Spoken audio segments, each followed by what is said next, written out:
Chapter 461. Constantine had spent the past month combing through all the streets of Seacher Town, using his magic mirror to forge the glowing ball. A slight adjustment of the glowing ball would show him everywhere he had been. A moment later, he said slowly, "Everything's tainted now.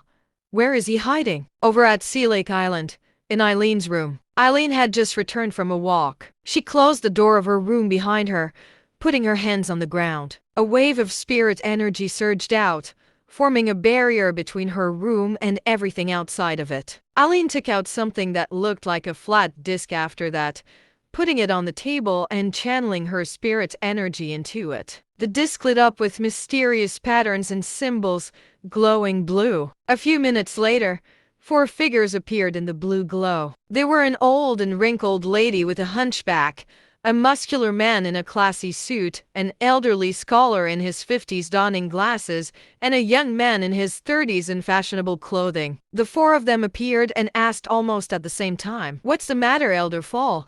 Why did you call for a meeting with all 4 of us at once?" "The people from the Church of Bloodism have entered Cardin Province, elders. I'm sure all of you know about that." "Yes, you've already reported on that. I finally found traces of them after over a month." "How are things now then?" "Seacher Town is starting to be polluted by the blood fog. I suspect one of the 12 apostles is here in the flesh, laying down a ritual of sorts." "Do you need backup?" the scholar asked. "Not for now. I have 2 sanctuary-level allies here." The old woman asked, "Are you talking about Constantine and Wilbur Penn?" "Yes. Constantine is from the Church of Holy Illuminati. They're a natural enemy against all forces of evil." "What about Wilbur Penn?" the man in the suit asked. "He took the blood embryo with him. I'm pretty sure the apostle's after him, too." The young man in the trendy clothes said, "Ah, so all 3 of you have a common enemy. 3 sanctuary-level cultivators against 1 apostle should be enough, right?" asked the scholar. Eileen smiled. "It should be. But I'm saying this now. If we take the apostle down, whatever he has on him is going to be mine." The other 4 figures were silent before the scholar eventually said, "I'm fine with that as long as you don't call for our help." "Well, I don't have anything to say against that either," said the man in the suit. The old woman rasped, "That's all right. Eileen, I think I should help you out. The apostle won't be an easy foe to take down." The young man in the trendy clothes smiled. Eileen barked out a laugh. "No, thank you. I'm fine." "All right, then. I respect your decision, Elder Fall," the young man shrugged. The scholar said, "All right. We'll go with that then." Eileen said, "Elders, there's just something I'd like to be sure of. Did our founders go missing, or did they die? Also, do they have any children?" The scholar's eyes widened. "There's not much of a difference between them going missing or dying, honestly. They do have a child, who went missing as well." "That's a shame, then. Our founders were so powerful. I'm sure anyone with their blood would be immensely powerful as well," Eileen mused. The scholar said, "It is a shame, but the truth is tragic. If our founders had left behind an heir, the Kiwanis Club would be much stronger for sure. Our founders had been a godlike presence. Their child would have had so much potential. Hypothetically speaking, what would we do if we managed to find the founder's child?" Eileen asked with a smile. The scholar said, "Well, they would automatically get the position of club leader. We wouldn't have to take turns either." "Really? I find it quite hard to believe that our founders really entered an alternate universe," the young man chuckled. The man in the suit piped up in a sharp voice, "Hey, show some respect to our founders. You'd be in big trouble if they're still alive. You know what Madame's temper is like." Chapter 462. "Okay. Pretend I said nothing then." The young man shrugged. Eileen smiled as well. "All right. Thank you for answering my call, elders." She retracted her spirit energy and put the disc away, mumbling to herself, "It seems really likely. As if that sly old fox would just give up the position of club leader otherwise." Over at the Department of Paranormal Research and Defense, Ryder was in the office on a top-secret call. "Commander, we've detected an abnormal wave of energy similar to that of the Church of Bloodism. The 7th Apostle has entered Seacher Town. I think he's going to strike soon. I'm afraid Deacon Penn and I alone won't be enough to take on an apostle. We might need backup, Ryder said. There's no backup. Let Penn handle this. You'll just supervise and report to me on just how powerful he is. I want to know where his limits are. That's really dangerous, sir, Ryder replied. It is, but I'm sure Penn will have a way. Yes, Commander. The call ended, and Albert let out a sigh on the other end. I'm sure you two won't blame me for this, right? It was around midnight when Wilbur and the rest returned to Sea Lake Island. Elsa picked up the phone, and her expression turned solemn at once. What's up? Asked Farron. Elsa hung up the call, her brows tightly furrowed. There were 7 fatal cases in Town just today. What the fuck?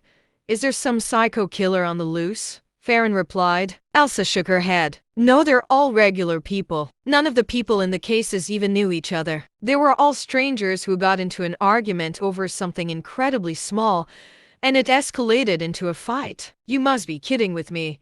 What's in the air lately, man? Farron sighed. Wilbur frowned, and Elsa said, I need to head back to the station. She walked up right after, leaving in a hurry. Wilbur, Farron, and Skylar returned to their own rooms. Wilbur ended up pacing around in his room. This doesn't seem right.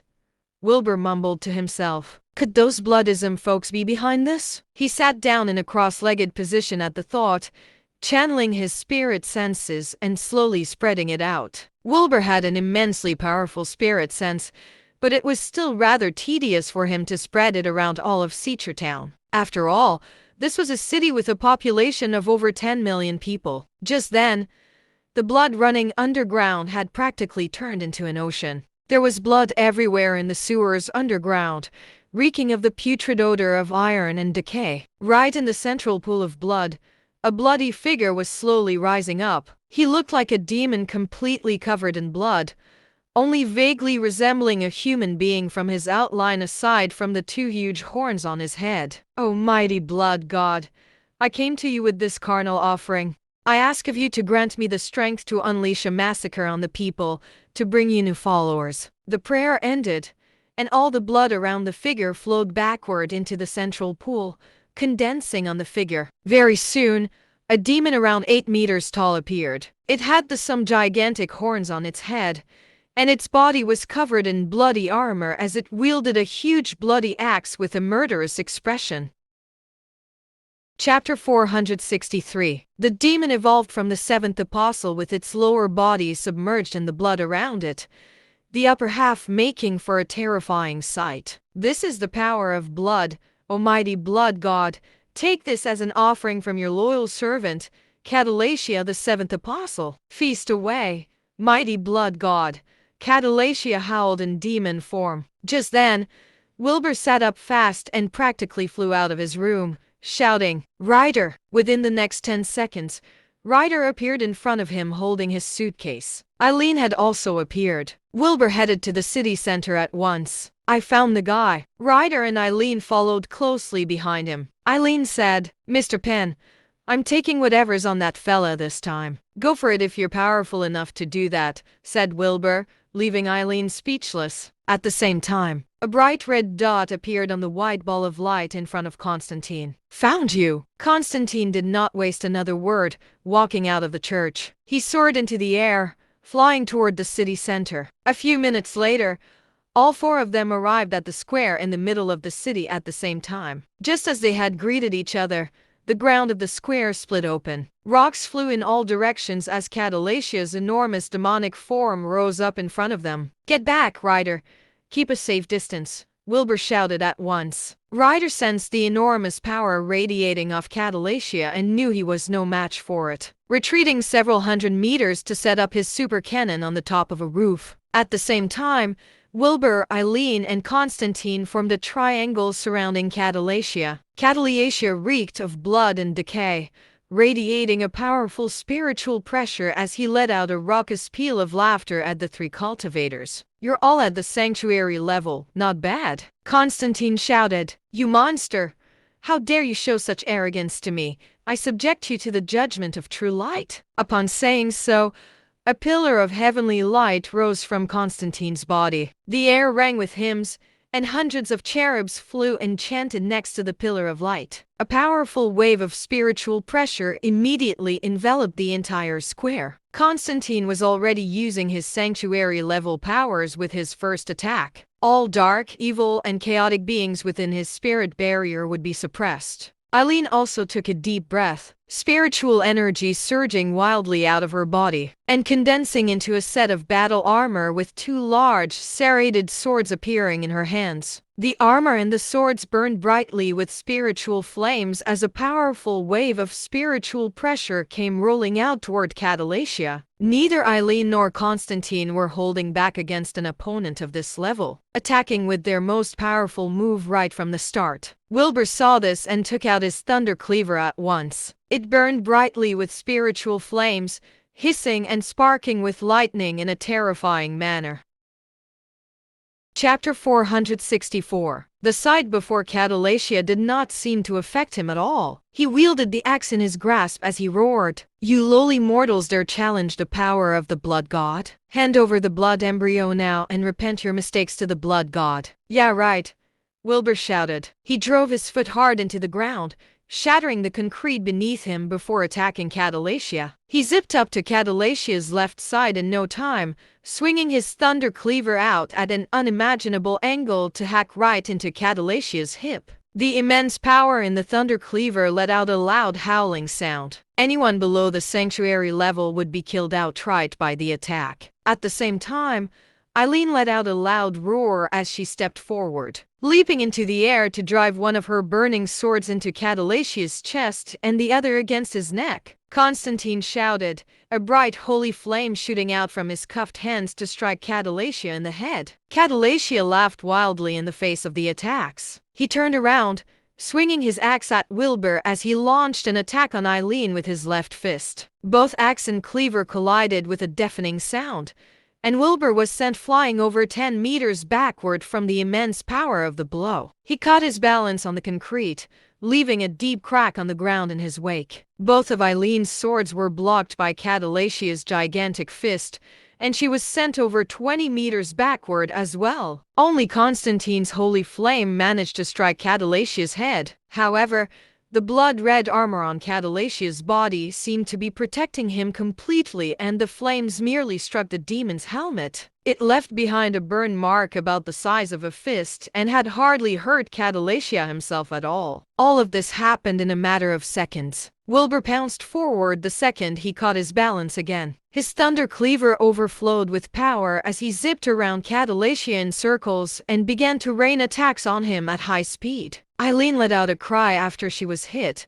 spiritual energy surging forth from her body as she swung her swords around and attacked once again in a series of slashes against all of Catalacia's blind spots that the armor could not cover. The holy flame in Constantine's hands never dimmed in the slightest, shooting at Catalacia relentlessly. All three cultivators were terrifyingly powerful, and strong winds whipped through the entire square. Spiritual energy was running rampant as the air rang with hymns and explosions. Catalacia wore a murderous smile, wielding his axe and fist. Every single one of his attacks held an insurmountable power and was actually enough to hold both Wilbur and Eileen down. All they could do was dodge the attacks and deflect whenever they could. Constantine's holy flame was the only thing that managed to cause any real damage to Catalacia at all. However, Catalacia's armor was far too strong, and the holy flame merely left small burn marks after every attack. The armor also seemed to repair itself as soon as it was damaged too. Over 10 minutes into the battle,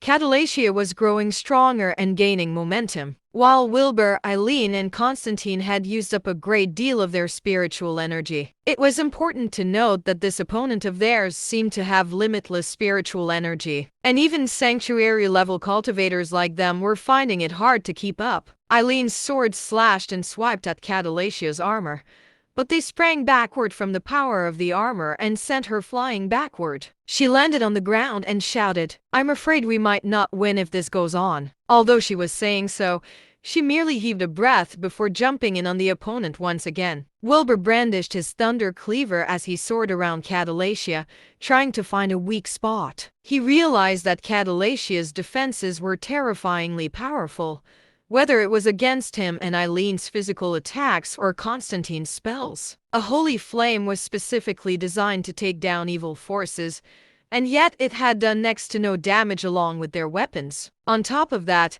Catalasia's spiritual energy did not seem to decrease in the slightest. If this were to drag on, Wilbur and the rest were going to lose for sure. It was Wilbur's first time facing up against someone so powerful. What on earth could be supplying Catalacia with the energy to keep fighting so fiercely without weakening in the slightest?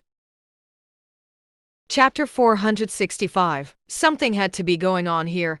Something Catalacia was hiding up his sleeve that none of the three knew about. Whatever it was helping him stay in this demonic state with endless energy. At the thought, Wilbur activated his iris veritas. The dragon's crystal in his body began to spin, and the spirit energy inside of it surged out as Wilbur's pupils turned golden. It was then that Wilbur realized the ground beneath the entire square, or to be exact, the ground beneath hundreds of meters beyond the square, was radiating with a bloody fog invisible to the naked eye. The fog was slowly rising up and condensing in Catalacia's body, continuously supplying him with power to repair his damaged armor. Wilbur looked underground and finally discovered the sea of blood flowing through the sewers. So, that was where Catalacia's power was coming from. There's a sea of blood underground.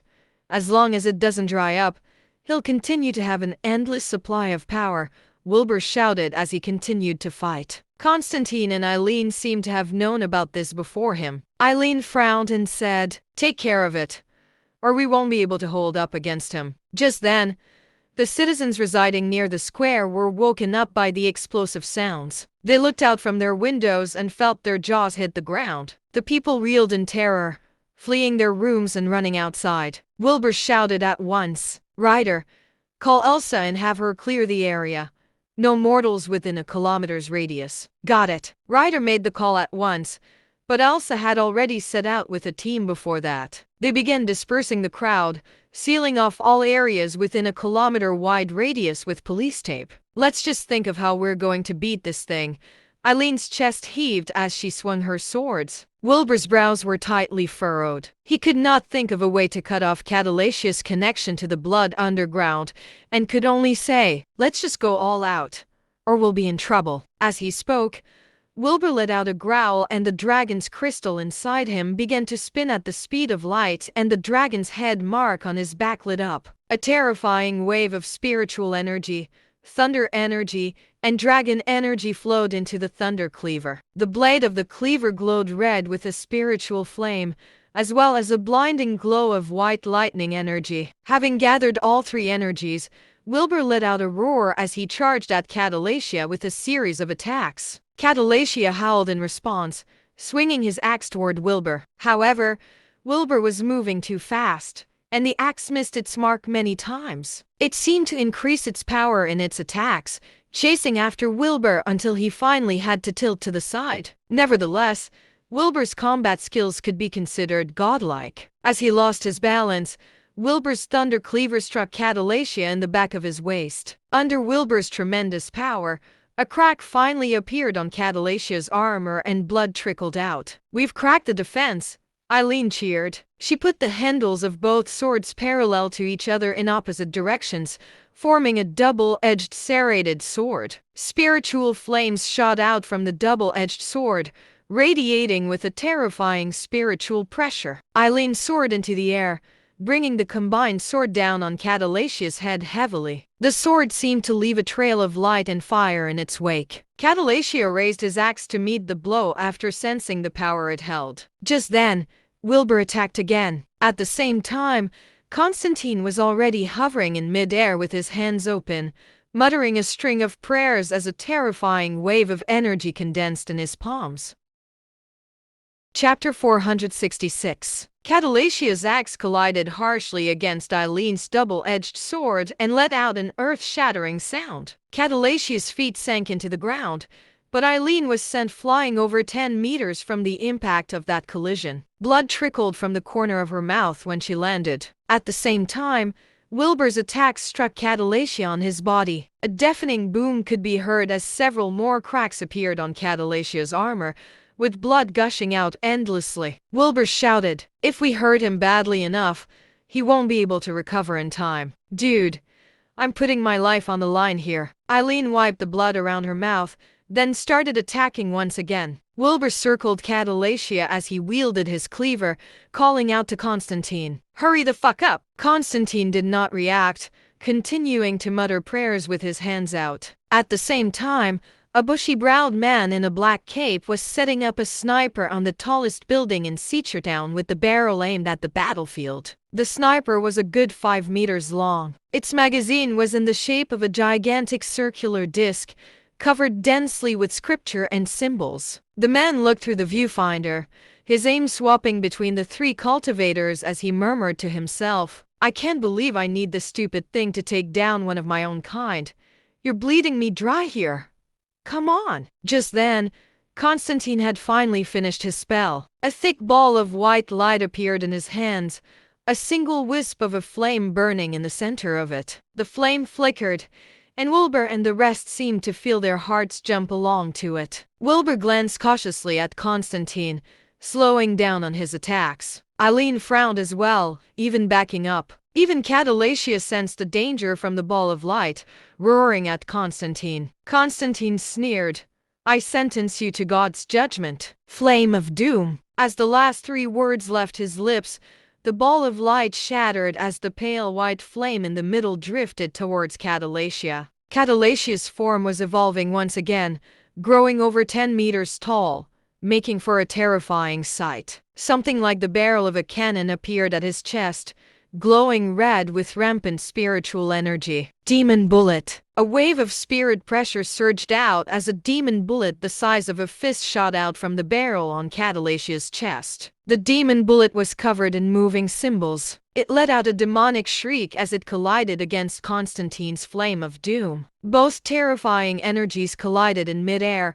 letting out an earth-shattering rumble. A ring of spiritual energy exploded from the collision, destroying the houses a few hundred meters away. Constantine fell from the air, his face pale. The flame of doom had taken up too much of his spiritual energy, and he could no longer hold himself up. However, a large crack also appeared on Catalacia's armor after he used the demon bullet, and blood began to pour out of it. "Get him!" Wilbur howled, raising his thunder cleaver as he attacked Catalacia. Eileen gritted her teeth as well. The spiritual energy outline on her double-edged sword grew to over 10 meters long as she slashed it at Catalacia. Chapter 467. Catalacia let out a wild laugh, wielding his axe as he shouted, "You lowlives! How dare you challenge the power of the almighty blood god? Accept the death the blood god has bestowed upon you.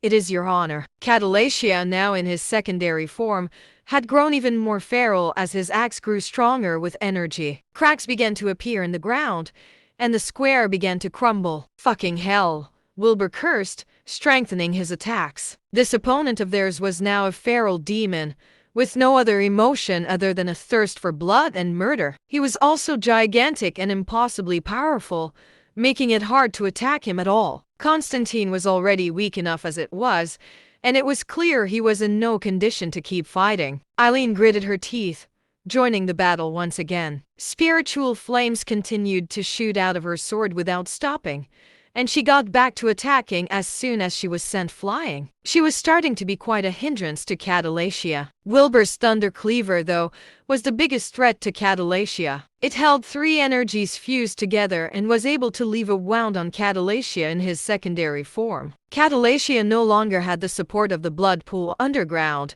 and it came down to whoever could hold on for the longest. Both parties attacked once again, and the battle grew even fiercer. Just then, the figure on the tallest building raised his gun and pointed it right at Catalacia, murmuring, "He's in a secondary form right now. I'm pretty sure these super bullets aren't going to cut it." He then pointed the gun at Wilbur instead. Over 10 minutes passed, and Eileen was sent flying once more. She was positively spent by now and had nearly reached her limits in terms of spiritual energy and physical strength. She gritted her teeth. Fuck. Is this really how it's going to end? She held the double-edged sword up high with both hands, condensing all of her spirit energy into the blades. All at once, Spiritual flames shot out from the sword into the air. Eileen's body drifted into the air, all the way until she was over 100 meters tall. Oath Slayer! As Eileen shouted her attack, the double-edged sword spun downward in a shower of sparks. The blades of the sword rippled with power, piercing through the air and constricting the space it passed as it came down on Catalasia's head. Catalacia let out a howl, raising his axe to meet the attack. A deafening sound rang through the air. Both sword and axe collided, with the axe shattering and the sword disappearing as well. Eileen herself landed softly on the ground about 100 meters away. I'm tapped out too. It's all up to you now. Fuck. Wilbur cursed once more and started attacking wildly. Catalacia had lost his weapon and was fighting against Wilbur with his bare hands. Eileen and Constantine watched anxiously. Neither of them could do anything now. It was truly all up to Wilbur. Wilbur had shown terrifying strength and power throughout the battle, and his thunder cleaver continued to open new wounds on Catalacia's body. It was positively unheard of for a battle like this to last over half an hour, and Wilbur only seemed to be gaining strength as he kept going with no sign of slowing down. However, as the battle progressed, the unthinkable happened. Wilbur began to slow down, to the point that he was visible to the naked eye. Chapter 468. Eileen and Constantine frowned. Catalacia let out a wild laugh. How does it feel to squirm in a trap of blood, you lowly imbecile? It was only then that Wilbur realized the blood gushing out of Catalacia had filled the entire square. The blood was strangely sticky, clinging to Wilbur's body and legs. That was what was slowing him down. You're just full of tricks today, aren't you? You piece of shit, Wilbur could not help but curse. Catalacia let out a wild laugh, striding towards Wilbur. The ground began to rumble as Catalacia made his way over, raising his gigantic fist in the air. Wilbur was now trapped with no way of using his speed to his advantage and could only fend off the attack head-on. To everyone's surprise, Wilbur put away his thunder cleaver. He put his palms together and summoned the quad thunder. Just as the chains of lightning between the lightning balls had surrounded Catalacia's enormous body, they were shattered in a matter of seconds. Wilbur followed this with another hexalite prison. 6 pillars of light rose up around Catalacia, forming a prison and trapping him. Catalacia howled and flailed, and the hexalite prison shattered as he continued making his way toward Wilbur. Wilbur used all his strength to back up over 50 meters, putting his hands together and shouting, "Earthen coffin!" All at once, the debris of sand and concrete rose from the air towards Catalacia. The debris formed a large coffin, enveloping Catalacia completely. The coffin had completely trapped Catalacia, growing in size as more rocks and soil flew to it. At last, a coffin standing over 20 meters was erected in the middle of the square, sealing Catalacia inside. The coffin glowed with endless symbols, trembling wildly before turning practically bulletproof. Constantine and Eileen's gazes flashed with caution. Not only was Wilbur a skilled fighter, but he was also able to pull out such powerful spells when he needed to. There were definitely a lot more mysteries surrounding this man. Both Constantine and Eileen heaved a sigh of relief, but Wilbur did not stop. He continued to cast spells with his hands, and a powerful wave of energy surged out of him once again. Constantine and Eileen were at a loss for words. Could Catalacia actually break out of the earthen coffin? Just as they were wondering to themselves, an animalistic howl sounded from within the coffin. The next second, the coffin shattered as Catalacia broke out. Catalacia's form was much smaller this time. He had regressed into his primary form of about 8 meters tall. Aside from the horns on his head, however, there were 2 bones protruding from his shoulder blade that glowed an eerie blue color. Catalacia's eyes were bloodshot as he howled as if he had completely lost his mind. Wilbur was everything that occupied Catalacia's attention at that moment. He wanted nothing more than to crush Wilbur with rage and blood. Only defeating the enemy in a wild battle and tasting his blood would placate the rage within Catalacia. After another howl, Catalacia began to fly toward Wilbur at an alarming speed. As he flew, he broke off the bone spurs growing out of his back. They burned bright red with spiritual flames as Catalacia attacked Wilbur. Chapter 469. That was Catalacia's third form, and his power was that of peak sanctuary level in terms of speed, strength, and spiritual energy. The bone spurs had elements of violence, destruction, and defense penetration. Any injury caused by it was bound to be fatal. Any sanctuary-level cultivator going up against Catalacia would have been taken down. Catalacia had lost his mind completely then, oblivious to pain and refusing to back down. He was in a state where no one would dare to battle against him. Eileen and Constantine were fraught with nerves as well. Neither of them could see Wilbur taking down Catalacia in his third form. If Wilbur were to lose, Catalacia's crazed state might take all of Seachertown down as an offering to his blood god. Constantine hesitated before undoing the cuffs on his wrists. Eileen gritted her teeth. She felt around for a bottle of red elixir, preparing to down it. Catalacia was nearing Wilbur just as he finished a complicated spell he had been casting,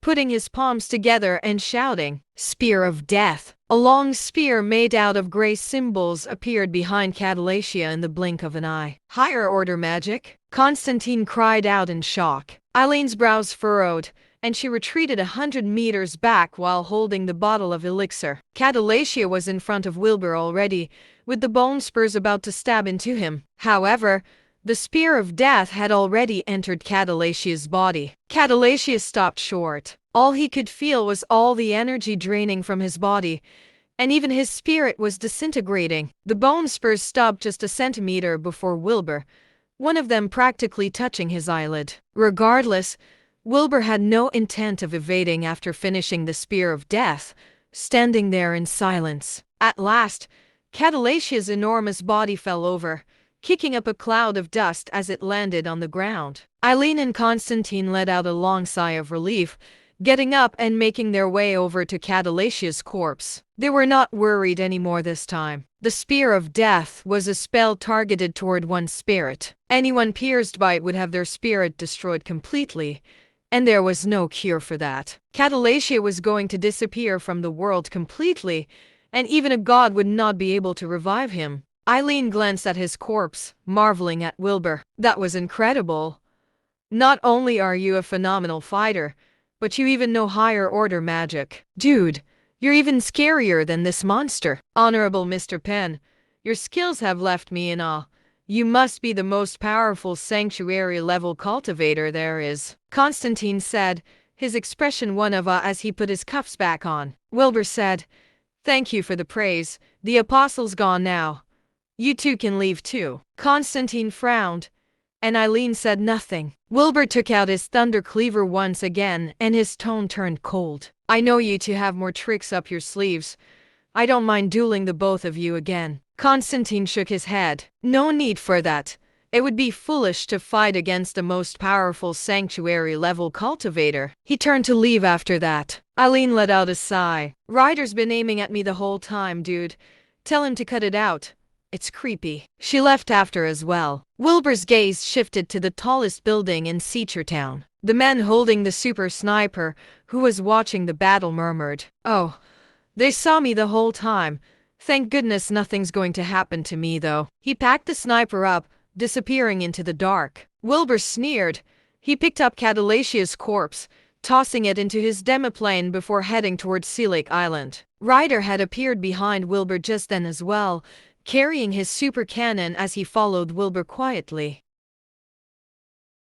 Chapter 470. After the square was empty, Elsa and her team entered the battlefield. They took one look at the devastating wreckage left behind and huffed in awe. Wilbur and Ryder returned to Sea Lake Island and got on the bridge. All of a sudden, a figure appeared within sight, screaming for help. Wilbur turned around. Under the moonlight and bleeding from the corner of her mouth was Gertrude, tripping over her feet as she made her way over. She leaped off the bridge, landing heavily on Sea Lake Island. Behind her, a figure stopped in his tracks before hiding behind the nearest tree. Wilbur grabbed Ryder's super cannon, firing a shot. A deafening sound rang through the air, and the tree the figure was standing behind snapped in half. The figure let out a cry of agony, flying over 10 meters away and fleeing in a bloody mess. "Want me to go after him?" Ryder asked. Wilbur sneered. "This better not happen again, or I swear I'll destroy Riverbank Blossoms." It was unclear if the wounded figure had heard Wilbur as he disappeared into the night. Judging from the blood left behind, The assailant was definitely in bad shape, if not dead. Wilbur tossed a super cannon to Ryder, who said, "You're better with it than I am." "I haven't used a gun in years," said Wilbur. Ryder was speechless. Just then, Wilbur came up to Gertrude, still lying on the ground. "You really have got some nerve. I told you I have no other choice. They really want me dead. And I've got nowhere else to hide. That's why I had to come here," Gertrude replied feebly. Wilbur scoffed. "Aren't you afraid I would kill you? Death is death. It doesn't really matter." Gertrude shrugged. Wilbur fell silent before saying, "You're out of here the second you get better. This isn't some shelter for you to take refuge in." "Thank you. You're the best. I'll be gone the second I've healed up," Gertrude swore. Wilbur scoffed and went back to his room. "I'm going to need your help with that report." "Of course, Deacon Penn. I'll show it to you after I'm done," said Ryder. Wilbur nodded and entered his room before closing the door. Ryder came to the office. He pushed a button and a blue light filled the entire room. "Peak Sanctuary level. Possesses mysterious powers, including a higher order spell named the Spear of Death, which is probably not the extent of his limits." He sent the message out and pushed a secret button. The blue light disappeared, and he got to writing the report after that. Constantine returned to the church and happened to run into the bishop on patrol. "Where did you go? You're on shift for night cleaning duty. Why haven't you done it?" "I'm sorry, Bishop. I had some errands to run. I'll get to cleaning right now." Constantine picked up a broom right after and began to sweep. Eileen returned to her room, falling right into bed without even undressing as she murmured, "Incredible. Truly incredible. It really seems likely." Just then, Wilbur finally sat down in his room, leaning against his bed in fatigue. The Spear of Death had drained him of spiritual energy, and he was absolutely exhausted. However, the thought of Catalasia's corpse made him perk up with excitement, and he entered his demiplane.